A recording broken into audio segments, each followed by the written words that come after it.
नमस्कार दोस्तों, आपका स्वागत है हमारे चैनल टारगेट निफ्टी 50 इन्वेस्ट में। दोस्तों, आज मैं थोड़ा सा आपके लिए एक पार्ट लेके आया हूँ लर्निंग का, ठीक है, जिसमें मैं देखो आपको क्या क्या बताने वाला हूँ। फर्स्ट चीज़ ये आप जानते भी होंगे, ठीक है, पर मैं आपको फिर भी बता रहा हूँ, ठीक है। फर्स्ट चीज़ क्या है आपके, देखिए, जो फर्स्ट चीज़ है वो है ऑप्शन ट्रेडिंग, है ना। ऑप्शन ट्रेडिंग क्या है, जो अपना पहला टॉपिक है, ऑप्शन ट्रेडिंग क्या है, या अपन बोले ऑप्शंस क्या होते हैं, है ना। वैसे तो सब जानते होंगे, जो इसको देखते हैं वो पहले से जानते हैं, ठीक है। फिर भी मैं आपको बताना चाहूँगा कि ऑप्शंस होते क्या है। देखिए, ऑप्शंस क्या होते हैं, जैसे अपना कोई भी कंपनी है ना, उसका जैसे अपन एक एग्जांपल ले लेते हैं, एमआरएफ कंपनी, है ना। एमआरएफ कंपनी है, इसका सपोज कीजिए इसका स्टॉक है लगभग 1 लाख रुपए का। कितने का है? 1 लाख रुपए का, है ना। 1 लाख, 1 लाख रुपए का इसका एक शेयर है, ठीक है। एक शेयर की कीमत कितनी है इसकी? 1 लाख रुपए है, ठीक है ना। तो अगर आपको इक्विटी का मतलब होता है, मतलब कोई शेयर खरीदना है, ठीक है, और उसको लॉन्ग टर्म रखना है अपने पास में, और फिर उसके बाद में उसको बेचना है, जिसको अपन इन्वेस्ट करना भी बोलते हैं ना।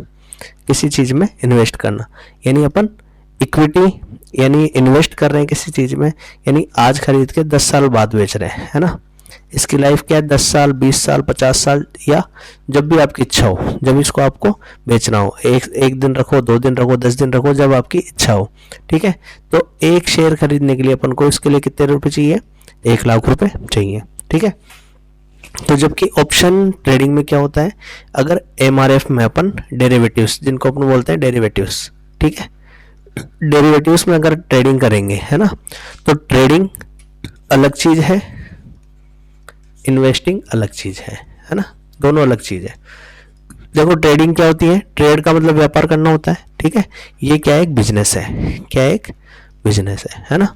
बिजनेस में क्या होता है, अपन कोई भी चीज खरीदते हैं, है ना, बाई करते हैं, और कोई भी चीज़ सेल करते हैं। 2 चीज़ होती है, यानी कोई चीज़ अपन बाई करते हैं, जैसे मान लो अपना एक कपड़े का बिजनेस है ना, तो अपन कपड़े खरीद के लाए और अपन ने कपड़े सेल किए, यानी कपड़े बेचेंगे। फिर जैसे अपन 100 रुपये का कपड़ा लाए, उसको 120 रुपये में अपन ने बेच दिया, तो अपने 20 रुपये का क्या हो गया? यहाँ पे प्रॉफिट हो गया, ठीक है। सेम यही काम कहाँ होता है? अपना ट्रेडिंग के अंदर होता है। ट्रेडिंग में अपन क्या करते हैं, किसी भी चीज़ का, यानी मार्केट की डायरेक्शन से, जैसे अपन को लग रहा है कि मार्केट आज ऊपर आने वाला है, जैसे अगर एमआरएफ का भाव है 1 लाख रुपए, अगर अपन को लग रहा है कि आज ये 1,02,00,000 रुपये का होने वाला है, ठीक है, या 1,03,00,000 रुपये का होने वाला है, मतलब इसमें 100 रुपये का, 200 रुपये का, 300 रुपये का, 500 रुपये का, 1000 रुपये का, जो भी इसमें तेजी आने वाली है वो आने वाली है ना। तो अपन को लगा, अपन ने एक शेयर इसका खरीद लिया, तो इसके लिए अपन यहाँ लेते हैं कॉल। क्या लेते हैं? कॉल। इसको सी को, यानी जब आपको लगे, सी का मतलब भी बताता हूँ मैं आपको, वैसे तो पता होगा, जब हमें लगे कि मार्केट बढ़ने वाला है, मार्केट क्या होने वाला है? बढ़ने वाला है, ठीक है, तब अपन क्या लेते हैं? कॉल ऑप्शन लेते हैं, जिसको अपन सी बोलते हैं। क्या बोलते हैं? सी। दूसरा पीई, पुट ऑप्शन। ये क्या होता है? Put option. ये है कॉल ऑप्शन और ये है पुट ऑप्शन। पुट ऑप्शन क्या होता है? जब हमें लगे कि मार्केट गिरने वाला है, ठीक है, क्या लगे? गिरने वाला है, ठीक है। तो जब अपन को लगे बढ़ने वाला है, तो उसको अपन लेंगे कॉल ऑप्शन। जब अपन को लगे मार्केट गिरने वाला है, तो उसको अपन बोलते हैं पुट ऑप्शन। 2 चीज आपको क्लियर हो गई, एक तो कॉल ऑप्शन और एक पुट ऑप्शन, ठीक है। तो ये चीज समझ में आ गई होगी आपको। तो अब इसमें दूसरी चीज, कॉल ऑप्शन और पुट ऑप्शन में क्या होता है, ठीक है। देखिए, चाहे आपका कॉल ऑप्शन हो, चाहे आपका पुट ऑप्शन हो, दोनों की एक वैलिडिटी होती है। क्या होती है? वैलिडिटी, है ना। वैलिडिटी, या इसको बोल लो टाइम, ठीक है, यानी थोड़े से टाइम बाद इनकी एक्सपायरी होती है। अगर अपन स्टॉक्स में काम करते हैं तो उनकी 1 मंथ की वैलिडिटी होती है। 1 मंथ में ये क्या हो जाएगा? एक्सपायर हो जाएगा, चाहे आप कॉल लो चाहे पुट लो, ठीक है। अगर मार्केट आपकी डायरेक्शन में है तो उसकी वैल्यू रहेगी, अदरवाइज वो 0 हो जाएगा, ठीक है। ये बात समझ में आ गई। और ऐसे ही अपने इंडेक्स, अब अपने इंडेक्स कितने प्रकार के होते हैं? देखिए, एक तो निफ्टी इंडेक्स है ना, एक बैंक निफ्टी है, ठीक है, और एक अपने सेंसेक्स है, ठीक है, एक अपने फिन निफ्टी करके आता है, एक अपने मिड कैप निफ्टी, ऐसे करके 4-5 अपने क्या है ये इंडेक्स है, ठीक है। तो अपन जो मेरा चैनल है या जो मैं हूँ पर्सनली, मैं केवल निफ्टी 50 में ही काम करता हूँ, ठीक है। अपन को किसी भी एक को चुनना है, ठीक है, सभी को आप लेके कभी भी काम नहीं कर सकते। ऐसा नहीं कर सकते आप कि आपने कपड़े की भी दुकान खोल ली, आपने बर्तन की भी दुकान खोल ली, आपने फूल की भी दुकान खोल ली, आपने पानी की भी दुकान खोल ली और ये चारों आपकी चल जाए, ऐसी पॉसिबिलिटी 0 है, ठीक है। बात समझ में आ गई? तो आप एक टाइम पर एक ही काम कर सकते हो, वैसे आप एक टाइम पर एक ही इंडेक्स में काम कर सकते हो, ठीक है। तो वो इंडेक्स कोई सा भी हो सकता है, आपकी पसंद का है। निफ्टी में काम करो, बैंक निफ्टी में काम करो, सब में चार्ट होते हैं, सब में अपन को चार्ट देख के ही काम करना होता है। अब बात कर रहे थे अपन वैलिडिटी की, ठीक है। तो वैलिडिटी के लिए मैं आपको एक एग्जांपल देना चाहता हूँ, ठीक है। ये एग्जांपल आपको दिमाग में घुसा लेना है ना। और अगर आप ट्रेडिंग में आना चाहते हो तो इसको याद रखना है हमेशा जीवन भर, ठीक है, जब तक आप ट्रेडिंग करोगे, ठीक है। मान लो, सपोज करो, एक एग्जांपल दे रहा हूँ मैं आपको कि अपन को केले लेने हैं। क्या लेने? केले, ठीक है। तो केले हैं, एक तो है अपने 60 रुपये दर्जन। कितने? 60 रुपये दर्जन, ठीक है। एक केले अपने 30 रुपये दर्जन और एक केले अपने 10 रुपये दर्जन, ठीक है। ये हैं केले कच्चे या कम पके हुए, है ना, कच्चे या कम पके हुए। ये वाले जो केले हैं वो है पके हुए और ये वाले जो केले हैं सड़े हुए, ठीक है। अपन क्या लेने गए? केले लेने गए। अपने पास केले के यहाँ पे बड़ी बड़ी जो पेटियाँ होती है ना केले की, है ना, वो पेटियाँ रखी हुई है। मान लो अपना केले का काम है और अपन क्या लेने गए? केले लेने गए। तो अपन को दुकानदार ने कहा कि आपका एक 60 रुपये दर्जन केला है, एक 30 रुपये दर्जन केला है और एक 10 रुपये दर्जन केला है, ठीक है। तीनों की वैरायटी अपन को पता है। कच्चे कम सड़े हुए कैसे होते हैं? पक्के, सॉरी, कम पके हुए, है ना, कम पके हुए। और पके हुए कैसे होते हैं और सड़े हुए कैसे होते हैं, तीनों अपन को पता है, केले सब जानते हो, ठीक है। तो अगर आप जाओगे तो पर्सनली क्या खरीदना चाहोगे, ठीक है। जैसे मान लो आपकी दुकान है, खाने के लिए नहीं बात कर रहा हूँ मैं ना, दुकान है, तो आप कैसे केले लोगे? या तो ये वाले 60 रुपये दर्जन, ठीक है, या फिर मान लो आपके केले जल्दी बिक जाते हैं तो आप लोगे 30 रुपये दर्जन, है ना। ये तो है लंबे समय के लिए। जैसे मान लो आपको मार्केट जाने में कम से कम 1 महीना लगता है, तो 1 महीना लगता है जब तो आप यही केले लेके आओगे, क्योंकि अगर ये सड़े हुए लिया है तो लाते लाते आपके क्या हो जाएंगे? वो ख़त्म हो जाएंगे। और अगर आपके जैसे 7 दिन में माल उठ जाता है तो आप क्या करोगे? ये 30 रुपये दर्जन वाले केले लेके आओगे। और अगर आपको 2 घंटे के अंदर माल बेचना है, ठीक है, मान लो सपोज करो 2 घंटे में माल बेचना है, तो आप कौन से लेके आओगे? सड़े हुए या बिल्कुल जैसे रहते ना दागी, है ना, ये इसको लिख देता हूँ मैं दागी। सड़े हुए केले तो कोई लाएगा नहीं, है ना, पर इसमें लाते हैं, ठीक है। इसका मतलब जो ट्रेडिंग में है उसकी बात कर रहा हूँ मैं। तो देखो जैसे क्या होता है, जैसे ऑप्शन होता है ना, जैसे कल है मंडे का दिन, है ना, तो मंडे के दिन क्या होता है? जैसे थर्सडे को क्या थी? एक्सपायरी थी। किसकी एक्सपायरी थी? निफ्टी की, है ना, निफ्टी की एक्सपायरी थी। यानी उस दिन क्या हुआ? जो कॉल थे या जो पुट थे वो सब क्या हो गए? एक्सपायर हो गए, ख़त्म हो गए, ठीक है ना, 0 हो गए। केवल जो डायरेक्शनली थे वही बचे हैं। यानी मार्केट अगर बढ़ा होगा तो जो जिस पॉइंट पे मार्केट चल रहा होगा उससे ऊपर वाले प्लस में होंगे, ठीक है, बाकी सारे क्या हो गए? 0 हो गए। तो ऐसे टाइम पे जो ये वाला है ना, जो आपका फ्राइडे के दिन, जो फ्राइडे के दिन आप कॉल या पुट लेते हैं, है ना, कॉल या पुट लेते हैं, उन सब के प्रीमियम हाई होते हैं। क्या होते हैं? प्रीमियम हाई, ठीक है। और जैसे अपन 3 तरह के मैंने आपको बता रखे हैं, in the money, at the money और OTM, आउट द मनी। तो अगर अपन उस टाइम पे ATM भी ले लेंगे, है ना, यानी अभी टाइम पड़ा है क्योंकि गुरुवार को अपनी क्या होती है? एक्सपायरी होती है। तो 4-5 दिन आपके पास पड़े हैं। जैसे अपने पास टाइम है तो अपन कौन से केले ले सकते हैं? ये वाले ले सकते हैं, ठीक है। और इन द मनी यानी ये क्या है, एक तरह से ये वाले केले हो गए यानी बिल्कुल कच्चे या बिल्कुल कम पके हुए, जो अपने 1 महीने भी चल जाए तो कोई दिक्कत नहीं है। जैसे ये 7 दिन भी पूरे अपन रखें इनको तो अपना थोड़ा थोड़ा इनमें डिके होएगा। और आपने ले लिया अगर सड़े हुए, जैसे OTM है ना, यानी मान लो सपोज करो कोई एक ऑप्शन है जो 100 रुपये का है ना, जो इन द मनी ऑप्शन है वो 300 रुपये का है, और जो OTM है वो आपका 10 रुपये का है ना। जब उसकी वैल्यू 10 रुपये है तो 10 रुपये वैल्यू है उसकी, है ना, तो वो आते आते एक्सपायरी तक आते आते उसको क्या होगा, 0 होगा वो, ठीक है, 0 होगा। केवल एक मात्र चांसेस है ना, कि कभी कभी क्या होता है, लक, जो लक बोलते हैं ना, ये जिसको बोलते हैं सट्टा, ठीक है, सट्टे की वजह से ये 10 रुपये की चीज़ आपकी 100 रुपये की हो जाती है, या 200 की हो जाती है, या 1000 रुपये की हो जाती है। ये एक लक होता है आपका कि आपने लाए, मान लो आपकी पेटियाँ थी, केले की पेटियाँ थी, आपने तो सड़े हुए खरीदे है ना, और आपकी किस्मत से उसमें आधे डिब्बे ऐसे निकल गए जिनमें कम ये पके हुए या फिर पके हुए फ्रूट्स थे, यानी अच्छे केले उसमें निकल गए, तो आपकी किस्मत है, लक है वो, है ना। तो लक मार्केट में कभी भी नहीं आजमाना है आपको, अगर बिजनेस के रूप में इसको करना है तो, ठीक है। कैसे करनी है ट्रेडिंग, बिल्कुल सोच समझ कर ध्यान से। तो अपने 2 टॉपिक में अपन ने बात करी। पहला टॉपिक ऑप्शन ट्रेडिंग क्या है, आपको समझ में आ गया होगा ऑप्शन ट्रेडिंग होती क्या है। दूसरी अब मैंने बता दिया आपको किस तरीके का आपको ध्यान रखना है। ये सड़े हुए केले का ध्यान रखना, सड़े हुए केले आपको कभी भी नहीं लेना है, ठीक है।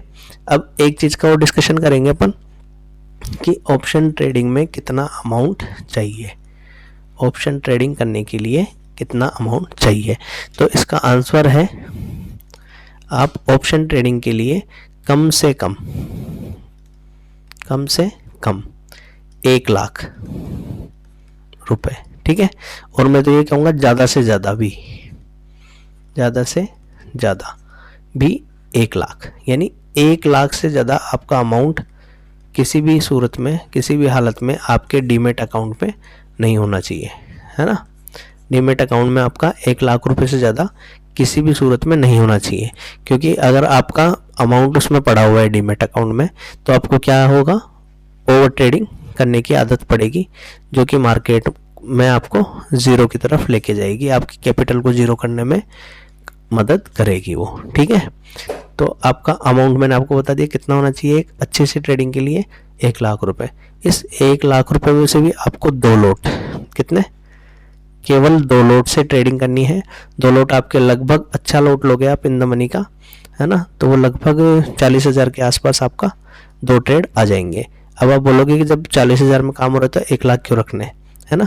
ये 1 लाख रखने होते हैं अपने को रिस्क मैनेजमेंट के लिए। किसके लिए, रिस्क मैनेजमेंट के लिए। सपोज करो आपने एनालिसिस कर ली, है ना, कि मैं इस पॉइंट से ऊपर कॉल में बैठूंगा, इस पॉइंट से नीचे मैं पुट में बैठूंगा, ठीक है। एनालिसिस करने के बाद में मार्केट आपकी डायरेक्शन में चलने लग गया, सपोज करो, ठीक है, चलने लग गया, आपने कॉल ऑप्शन ले लिया। जैसे आपने कॉल ऑप्शन लिया, हो सकता है मार्केट ने एक डिप दे दिया, ठीक है, पर आपको लग रहा है किसी एंगल से कि मार्केट ऊपर ही जाना है, तो इस जगह अपन एवरेजिंग करते हैं, ठीक है। आपको 101% श्योर हो तो ही आपको एवरेजिंग करनी है, ठीक है, जिसको अपन बोलते हैं रिस्क मैनेजमेंट। या इस पोजीशन को काट कर, जो अपन लॉस में है, इस पोजीशन को काट कर पोजीशन कन्वर्ट करनी पड़ती है अपन को, ठीक है। यानी आपने कॉल लिया हुआ है, मार्केट अपोजिट डायरेक्शन में चलने लग गया, तो आपको आपकी डायरेक्शन चेंज करनी है, तो उस डायरेक्शन चेंज करने के लिए आपको अमाउंट बचाकर रखना पड़ता है। ये क्या है अपना, ठीक है। तो जो 60,000 है वो अपना किसके लिए बचे हुए हैं, या तो डायरेक्शन चेंज के लिए, या जो अपने ट्रेड ली हुई है उसको संभालने के लिए। बात समझ में आ गई।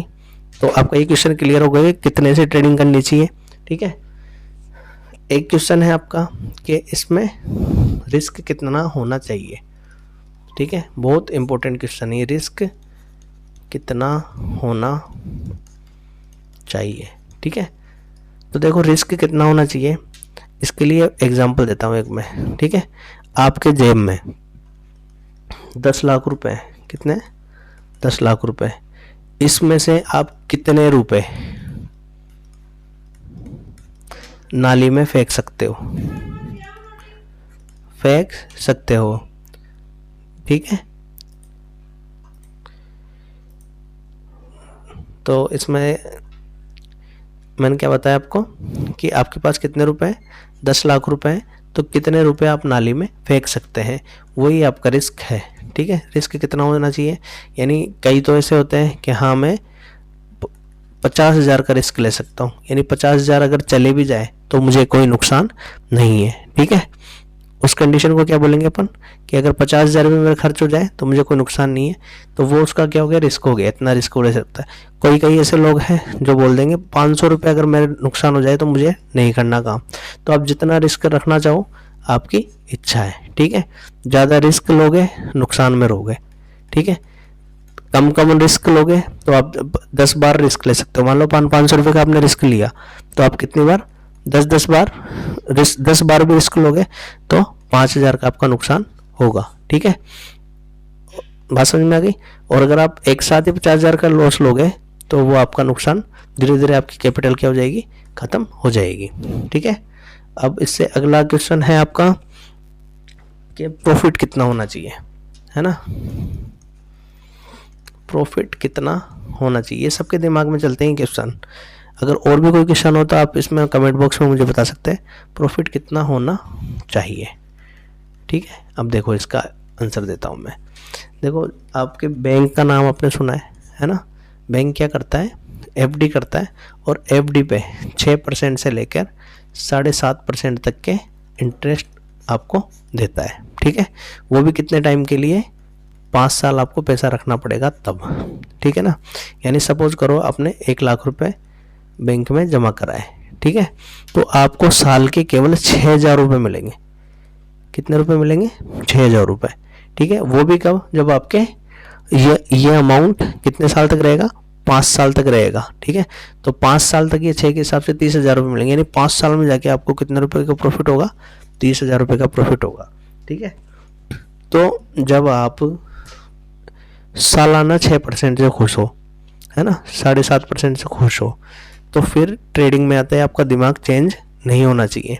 ट्रेडिंग में आप जितना अमाउंट आपने लगाया है, एक्स अमाउंट, ठीक है, उसका 3% अगर आपने निकाल लिया, कितना निकाल लिया, 3%, ठीक है, तो आप ट्रेडर बन चुके। ध्यान रखना, जैसे मान लो आपने 1 लाख रुपए इन्वेस्ट किए हुए हैं, ठीक है, यानी ट्रेडिंग में लगाए हैं, और उसका 3% का मतलब हुआ 3,000 रुपये। अगर आपने 3,000 रुपये का प्रॉफिट कर लिया तो यू आर बेस्ट ट्रेडर। ध्यान रखना, आप क्या हो, बेस्ट ट्रेडर हो। ठीक है, समझ में आ गई बात।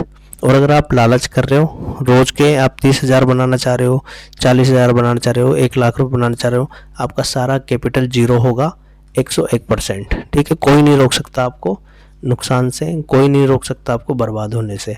ठीक है, ये मैं लिख के दे रहा हूँ यहाँ पे, बर्बाद होने से कोई भी आपको रोक नहीं सकता। और आप अगर 3,000 रुपये लेके चल रहे हैं तो आप डेफिनेटली एक ट्रेडर बन चुके हैं, और बेस्ट से बेस्ट आपका पोर्टफोलियो थोड़े दिनों में होने वाला है।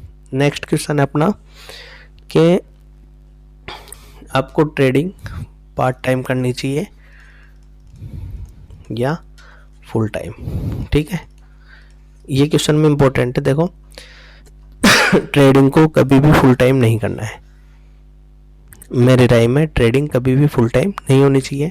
ट्रेडिंग एक सीरियस बिजनेस है जो आपका जो अपना टाइमिंग है 10:30 से लगभग 12 बजे तक, आपको 1-2 घंटे ये पार्ट टाइम जब भी आपको टाइम मिले, केवल आपका मतलब थोड़ा थोड़ा खर्चा चलता रहे, उस हिसाब से आपको ट्रेडिंग करनी चाहिए। ठीक है दोस्तों, तो आज का सेशन यहीं ख़त्म करते हैं लर्निंग का। अगर आपको ये वाला सेशन अच्छा लगा है हमारा, है ना, कि जो मैंने क्वेश्चंस इसमें 2-4 क्वेश्चंस थे किसी के, तो वो मैंने उठाए हैं इसमें। ठीक है, और वो एक क्वेश्चन था कि शेयर मार्केट का एस भी नहीं जानते, है ना, उनके लिए स्पेशली मैंने ये वीडियो बनाया है, और शुरू से सिखा रहा हूँ मैं आपको, है ना, और कोशिश करूँगा कि इन वीडियोज़ में आपको पूरा मैं सिखा पाऊँ। थैंक यू दोस्तों, थैंक यू वेरी मच।